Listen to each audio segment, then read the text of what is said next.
afternoon, James, and thank you for having this conversation with us. Now, James, can you tell us a bit more about yourself and Neuron Innovation?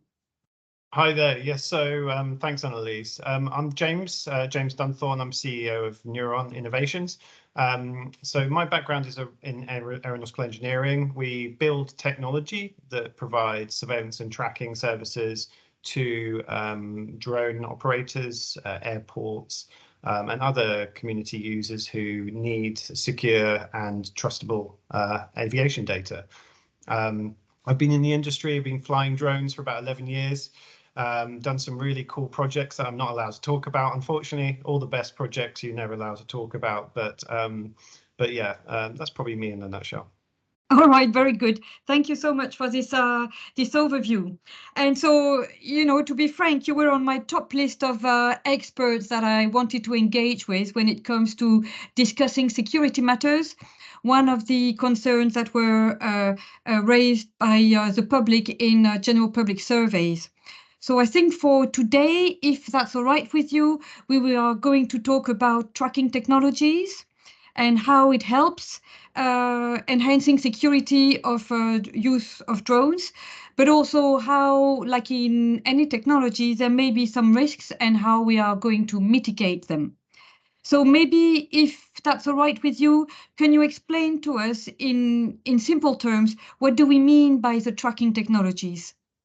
Yeah, sure. So surveillance and tracking is the idea of being able to see where things are in the sky. So whether that's a drone, an aircraft, traditionally it's always been crewed aircraft, whether that's your airliners or general aviation aircraft that are sort of going on hobby flights. But it's the idea of being able to locate them in 3D space and in time. And that information can be used for a range of purposes, whether it's planning, whether it's safety and trying to keep them from crashing into each other. There's a range of different technologies that you can use. So ADS-B is probably the most common form of surveillance, but there's all sorts of others, including things such as FLARM, which is what the glider community use. And so when we're talking about surveillance and tracking technologies, what we're talking about is the suite of different technologies that allow you to track the position and time of where these aircraft and drones are. Thanks, James. So it's really good to know that there are technologies that help us provide a real-time map of aircrafts in the sky, whether there are drones or whether there are conventional aircrafts or helicopters. Now, these technologies, do you think that they have some security vulnerabilities that should be considered as well? Yeah, well, so a lot of these technologies are quite old. So ADS-B is many decades old, and it wasn't really designed, to be in this new world we live in with drones.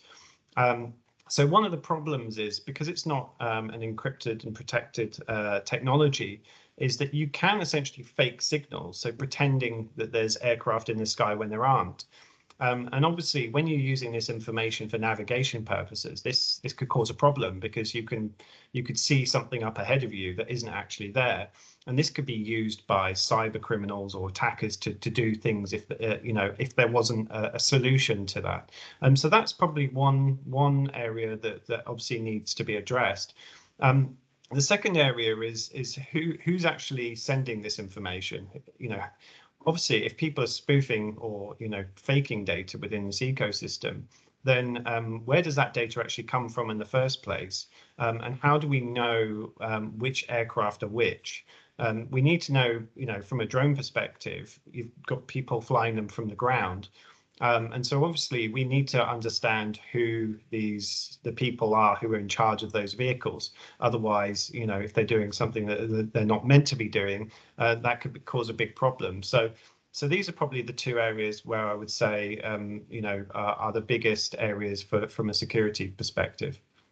All right, understood. And those security vulnerabilities, let's call it this way, apply actually to both drones and non-drones or other aircrafts, because those technologies are on board other aircrafts today. So, I mean, looking at the complete ecosystem, then, Can you let us know how Neuron Innovation Solutions help solve that problem? Yeah, sure. So, so the problem which I talked about around fake data or spoofing information, this can be solved and has been solved in the past by air traffic control by using multiple devices. And what you can do is you can actually calculate the time when the signal was received from multiple devices, and use that to actually triangulate the position or figure out using clever mathematics where that aircraft is in real space.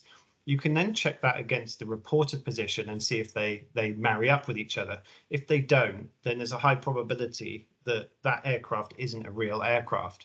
And so we can use that. It's commonly called multilateration for those who are interested in the technology.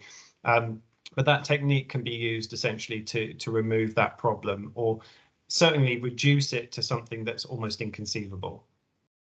The other area I would say that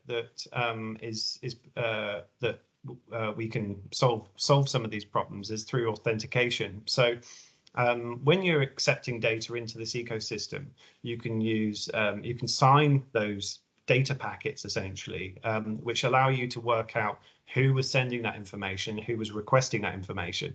And that's really important for basically data provenance. So understanding who was responsible. So if someone did do anything that they weren't meant to, we can at least trace it back to who it was, essentially a passport or an ID card that says, okay, it was this person who did that. And this is really important when it comes to sort of accountability.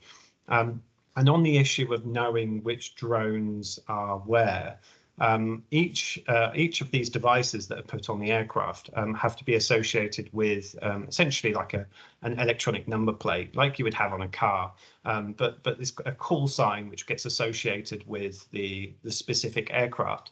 And that call sign, like your car or your number plate, is registered to a specific person. And so by putting this device in the aircraft, we can then associate that particular aircraft to a particular person, which when it gets detected by the sensors on the ground that detect the location of that aircraft, gives us a trace all the way back to the person who's flying the aircraft. So it creates essentially a chain of custody right the way from the person registering their aircraft right the way through to that data being received. We now know exactly who that person is flying the drone or the aircraft. Well, that's brilliant. So I think it's really good to know that those security measures are in place and that there is technology available and thriving here in the UK to support those new developments. So James, I'd like to thank you very much. If that's okay, if we get some questions from the audience, are you happy that we share your contact details with our audience? Yes, certainly, no problem. And you can find out a little bit more on neuron.world or on our app, our tracking app, which is 4dsky.com. Brilliant. Thank you, James. Thank you.